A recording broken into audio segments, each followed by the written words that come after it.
안녕하십니까. 강영한의원TV 이영윤 원장입니다. 오늘은 이제 한의원에 보약을 처방받으러 오시는 많은 어르신들을 뵈면서 어떨 때 보약이 필요한지 이걸 잘 모르시는 경우도 많다는 생각이 들었습니다. 상담을 하시다 보면은 이런 것도 한약으로 되나요? 이렇게 물어보시는 경우가 있는 거죠. 이런 부분을 한번 정리해 보았습니다.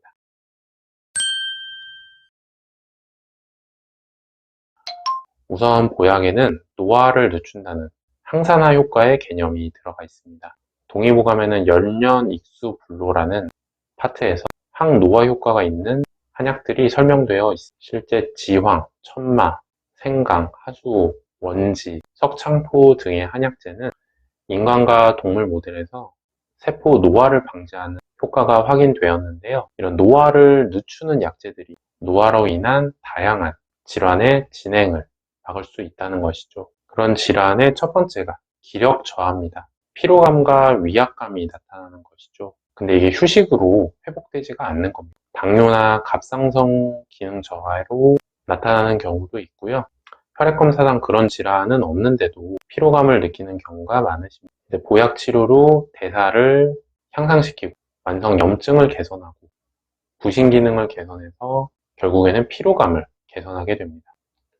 두 번째는 식욕부진이나 소화장애, 입맛이 없다는 말씀을 많이 듣습니다. 식욕부진은 보통 이제 위장 기능이 저하되면서 단백질 섭취를 점점 피하게 되시고 영양 불균형이 옵니다. 그럼 이로 인해서 위장이 더 약화되는 악순환 패턴을 띠는 경우가 많고요. 입이나 위장에서의 소화액의 분비 저하도 원인이 됩니다. 이런 경우에 한약 치료가 굉장히 효과적입니다. 예를 들면 육군자탕 같은 경우에는 말초적으로는 그렐린의 분비를 장벽 세포에서 증가시키고 시상하부에서 그렐린의 수용체 표현형을 증가시켜서 그렐린이 배고픔을 느끼게 하는 호르몬이거든요.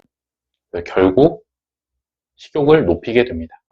세 번째로 말씀 주시는 부분이 우울함입니다.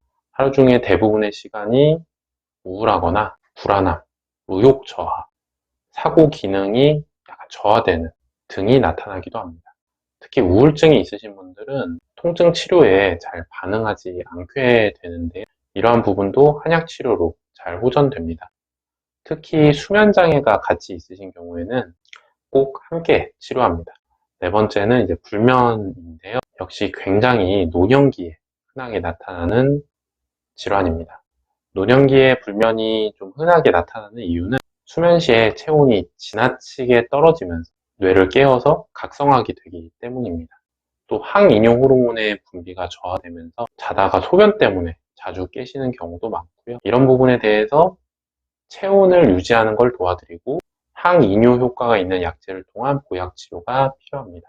다섯 번째는 이제 관절통이나 근육통, 노년성의 근골격계 질환은 퇴행성이라는 점이 특이사항일 텐데요. 관절의 퇴행은 목과 등의 약재로 늦추고 관절로의 혈액순환량을 늘려서 관절 기능을 유지하고 염증을 낮추는 효과가 있습니다. 일반적으로 진통제로 개선이 되지 않을 경우에 통증 개선을 위한 보약 치료를 하시는 것이 좋겠죠. 여섯 번째는 수족냉증입니다. 역시 정말 많이 내원하시는 질환인데요. 심장 박출력을 증가시키고 말초의 순환 개선과 혈관 신생을 촉진하는 보약으로 개선할 수 있는 대표적인 질환이라고 할 수 있겠습니다. 일곱 번째는 수술하시고 난 뒤나 병에 걸리신 이후에 기력이 회복이 잘 안 되시는 경우 그 이전 상태로의 회복을 위해서 보약을 복용하시게 됩니다. 이번 코로나 이후에 이걸로 내원하시는 분들이 많으셨죠. 이상 간략하게 한의원에서 어르신들께 보약을 처방해 드리게 되는 경우를 정리해 봤습니다. 이 외에도 다양한 노화로 인한 질환과 증상에 보약을 처방하게 됩니다.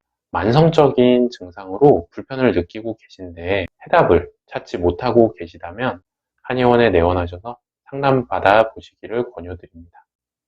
시청해 주셔서 감사합니다.